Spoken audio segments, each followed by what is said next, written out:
In the midst of social distancing and business lockdowns, a freelance writer and a graphic artist bought a bus, converted it into a tiny home on wheels, and moved out of our 4-bedroom house. 1 year later, we downsized to a Chevy Express. Now we travel between Texas and Pennsylvania from April through November while exploring small towns with rich histories. In the winter, we hunker down in Texas in our schoolie and dream of our next big trip. We're Alan and Teresa. And we're rolling with our gnomies. Good morning. We're here in Abingdon, Virginia, which is just north of Bristol, about, close to 20 miles north of Bristol, Virginia, on the southern end of the state. And we're going to walk around. It's a historic town. They've got a lot of historic buildings here dating pre-Civil War and back on into the 18th century. So we're going to walk around, see what they've got here, and follow us along. First known as Wolf Hills, land patented here by Dr. Thomas Walker in 1750. Black's Fort was built in 1776. The town of Abingdon was established in 1778 as the county seat of Washington County. A courthouse built around 1800 was replaced in 1850. In 1862, the church bells were melted for cannons. And in the Stoneman's raid in December of 1864, the town was partially burned. A new courthouse was built in 1869. And then, I know the sun is terrible, we have the Martha Washington Hotel. This building has an interesting history. It was built as a private residence for a family called Preston, prominent people in Abingdon in the 18th century, I'm guessing, or early 19th. And then, let me see, what year was it? The central portion. It became a school later called the Martha Washington College. The central portion is the portion that we're interested in. Yeah, it became the Martha Washington College, and was a college through the Civil War period and the Great Depression. And in the Civil War, it was used as a hospital for the wounded, and several battles or skirmishes took place here. And then after the Civil War, or after the Great Depression, it closed around 1935, and then was sold later on and became a hotel. Well, this is the Barter Theater. It is one of the longest running professional theaters in the United States.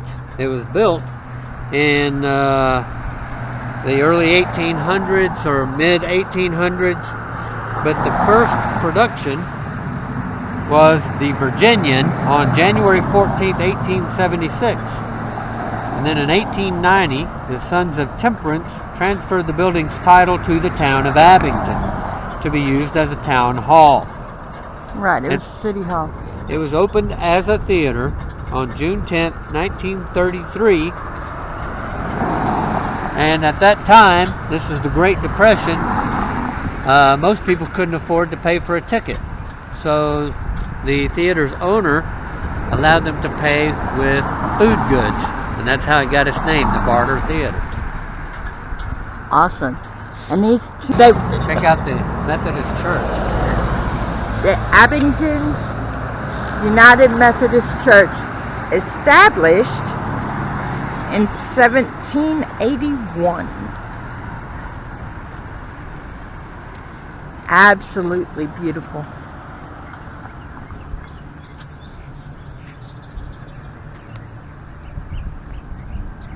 Absolutely beautiful. Oh, nice. That is a pretty Episcopal church. with a red door.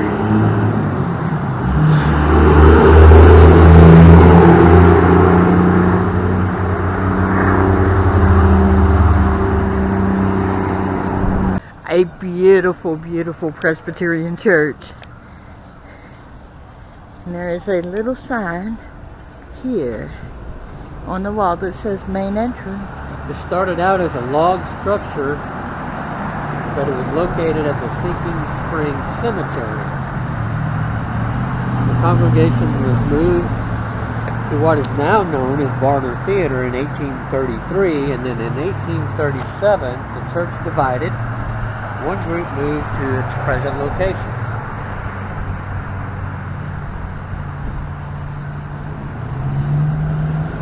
And what year was that? 1837. And that would have been when this building was constructed.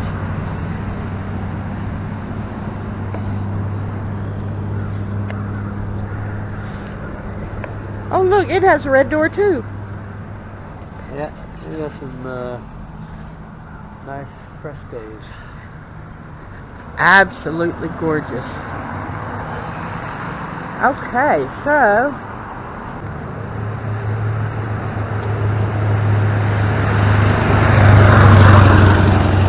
I don't know that you can see the windows in the top of this house. Oh, this is a double house. It was built. Where's 136? It was built as a double house. 136 is down here. So the left side and the right side mirror each other, but those windows in that upper level are absolutely gorgeous.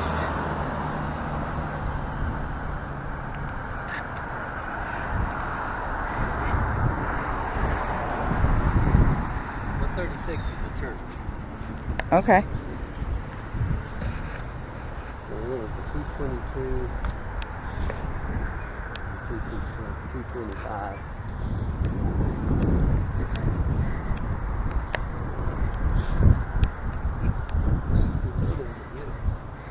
And those are stained glass windows. There is stained glass around the edge of the center of the windows on the top, on all floors actually.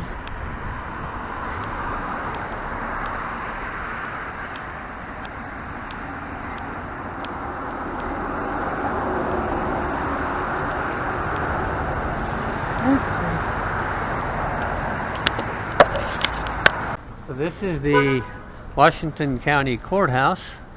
The first building was built in 1800. Then the second building, I believe, was the one that burned during the Civil War, and this is the third building. So nice columns.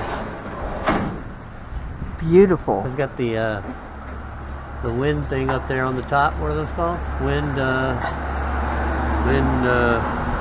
Yeah, I don't know. It shows which direction the wind's blowing though. It does. It works. I know it's blowing that direction. I know it's blowing that direction. I forgot what it's called. Yeah, draw the blank right there. I drew a blank. We drew a blank. This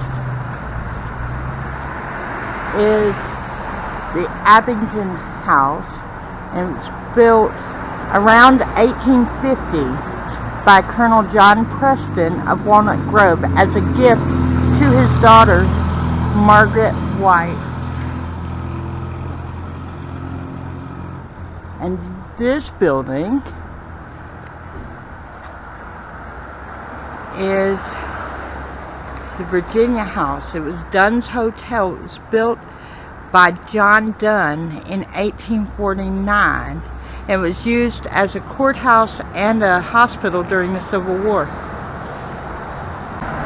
Okay. This house was built around 1845. Well, I should say this building. It was originally a residential home where a cashier lived with his family in one section, and then in the other section was a bank, accounting room, and a vault.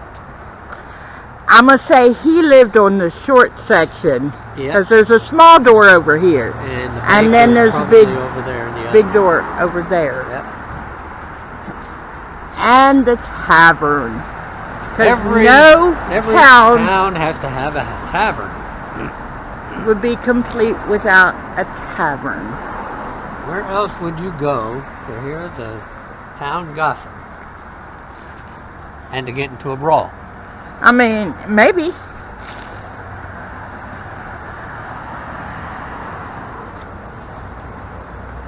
Absolutely gorgeous.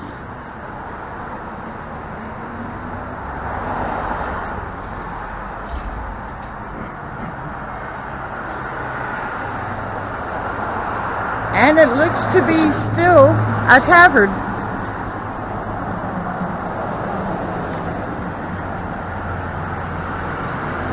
Okay. The oldest building in Abingdon. Originally a stagecoach shop, an inn, and a tavern. The first post office west of the Blue Ridge, and served as a hospital for wounded soldiers during the Civil War. These two homes, one we're about to show you, it's the green one. Yeah, the green one right there. You can see them both. Yeah, it's a Queen Anne, and then the Queen Anne style architecture, and the one next to it is vernacular. They're both representative of mid to late 1800 middle class architecture. So just regular middle class families would be living in these homes. This one's got stained glass on the that's nice. Bottom windows. Nice touch. Nice brick foundation. I like the Queen Anne. I know you do. That's your style. I like that style.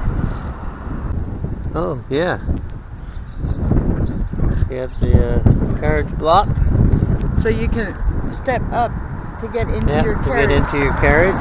Now this house here, built in the Italianate style, it would have been considered fashionable after the Civil War, and so probably a middle class family or upper middle class would be more living in this style of home after the Civil War. And they've got a brick fence. Really nice brick fence around the backyard there.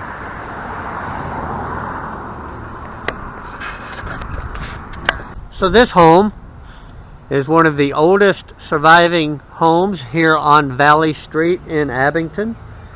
It was built in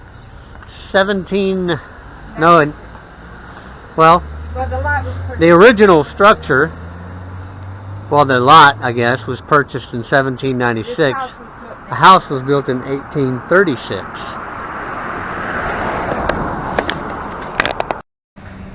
There's another representation of middle class living in the mid to late 19th century. This house would have been built sometime in the mid 19th century. So mid 1800s. Yeah.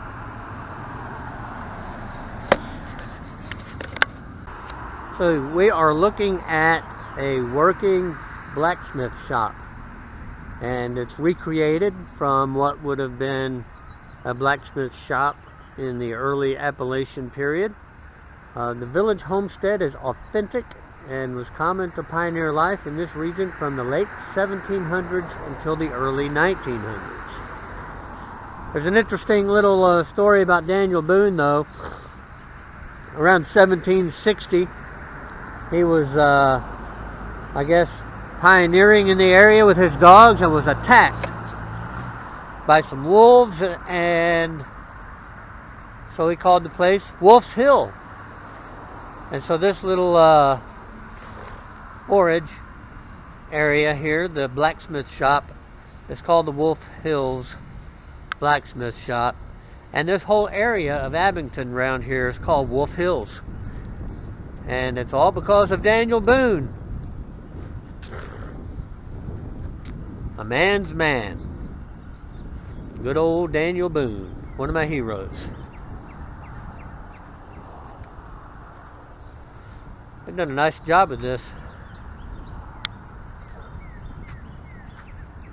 It is private property.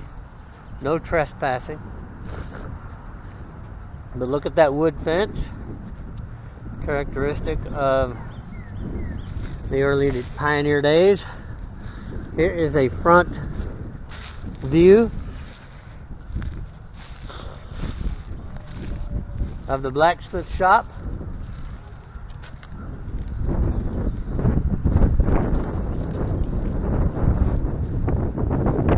Walnut Grove, Erie Cabin, a recreation of an early Appalachian homestead.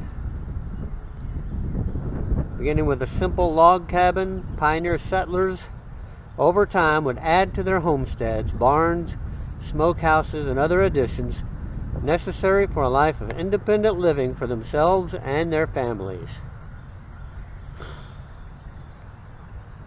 Make sure you get the little smokehouse over there. You got the smokehouse, you got the wood pile for burning wood. It's really cool. And that's bread oven. Yep, got a bread oven down there. Very nice, very nice. Like it.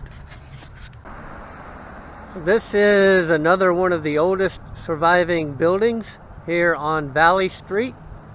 And it would have been built around 1827.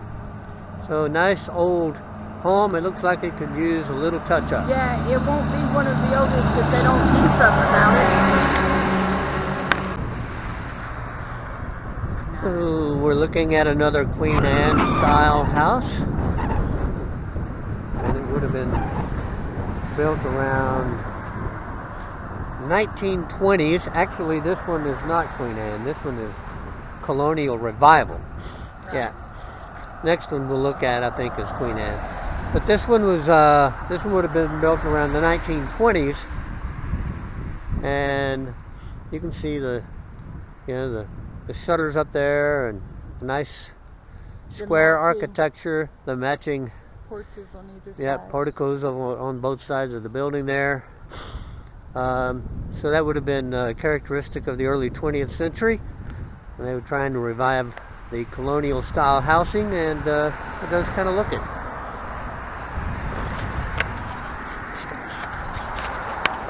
This one is a Queen Anne style home, and it would have been built in the 1890s.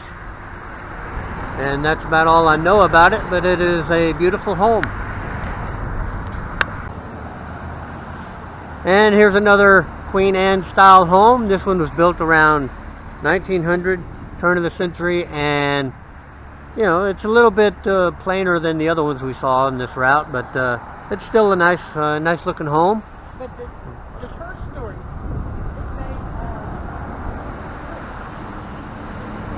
the first story is made of brick, so you can see the brick there, and nice wooden door with the glass. So it does have some beautiful features. I like the columns. has beautiful staircases. Yep. And the gables up there.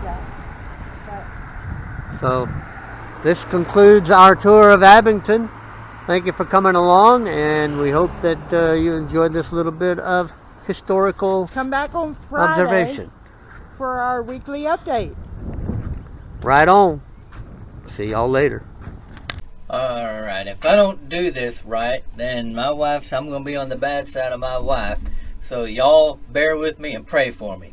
But while you're doing that, don't forget, share us with your friends. Like us if you like us if you don't. Subscribe to the channel. It helps us out. God bless.